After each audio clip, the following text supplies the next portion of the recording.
Hi everyone and welcome. I'm out here in my yard and I'm hands-free. I've got the camera mounted to my forehead.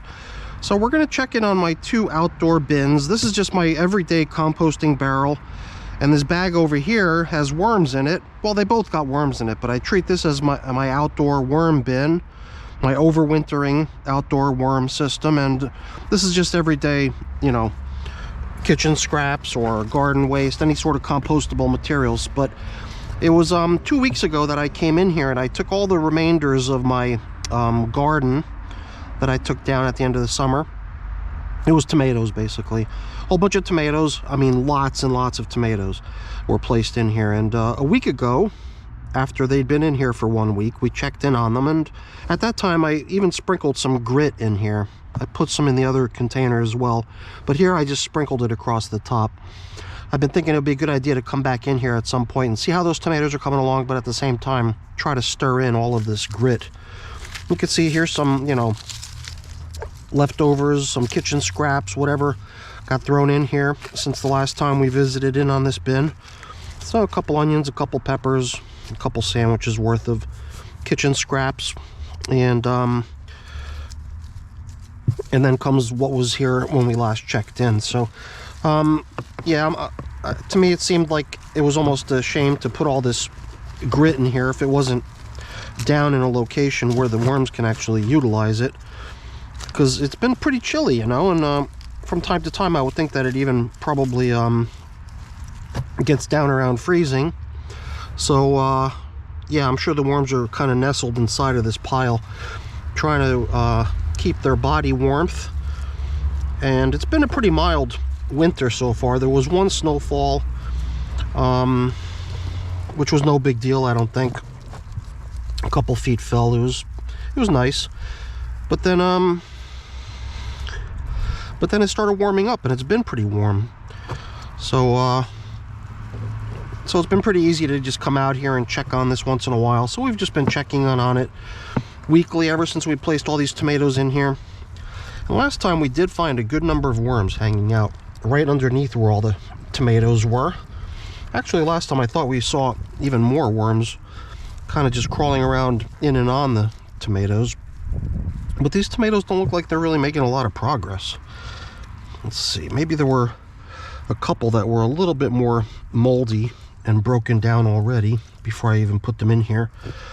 But I think the really moldy ones were the ones that I placed into the other system, into the bag. So even if we don't see that many worms pigging out on these tomatoes in here, I got a feeling we might see a little bit more in the other one, because there was a lot more mold and other sort of you know, decomposition going on there.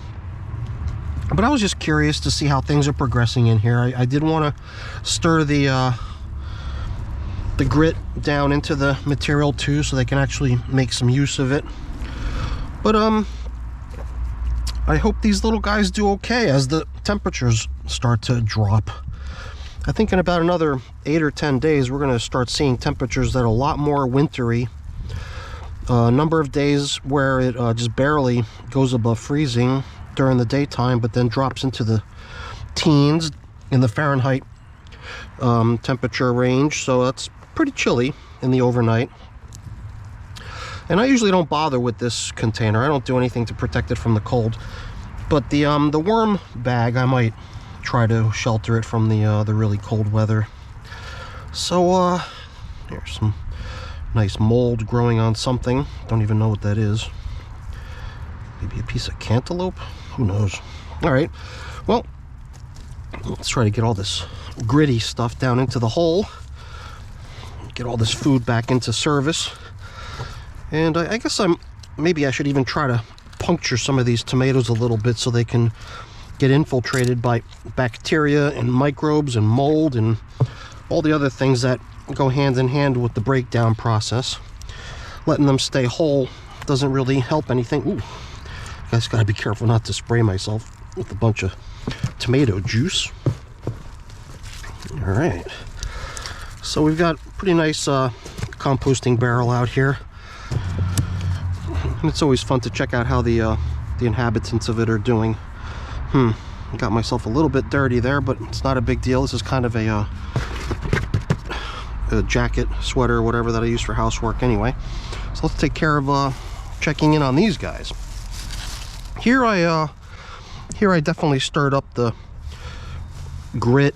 I mixed it in a little bit better, making it a little bit more easy for the worms to get at it if they need it. You can already see some scraps of it here and there. And I can feel a little bit of frozen material here and there, so some of the stuff I'm touching is actually frozen.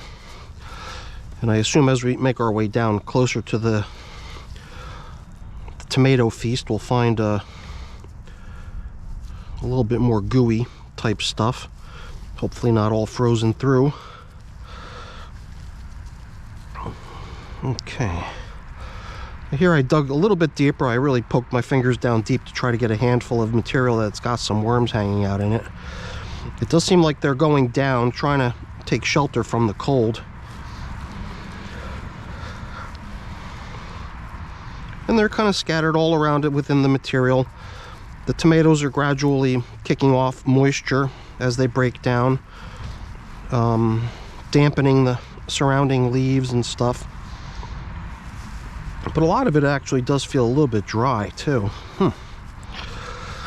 All right, well, I'm not sure these tomatoes are really adding up to as exciting a worm spotting opportunity as I thought they would be.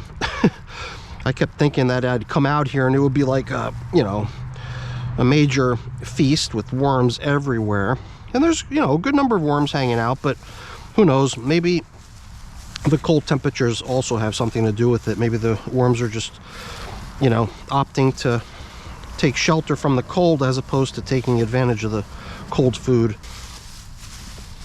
And that might be it too, right? The temperatures themselves, I believe cool temperatures have a tendency to slow down worm composting activity in general. So for now, I'm thinking I'm okay out here in the yard, but at some point I might go ahead and place this closer to the house to protect it from the cold. So all right, everyone, that's it for our check-in on the outdoor bins. Hopefully you enjoyed the video. If you did, remember to give me a thumbs up. That's always really appreciated. And if you haven't done so already, consider subscribing to the channel too. All right, everyone, have a great day. Bye.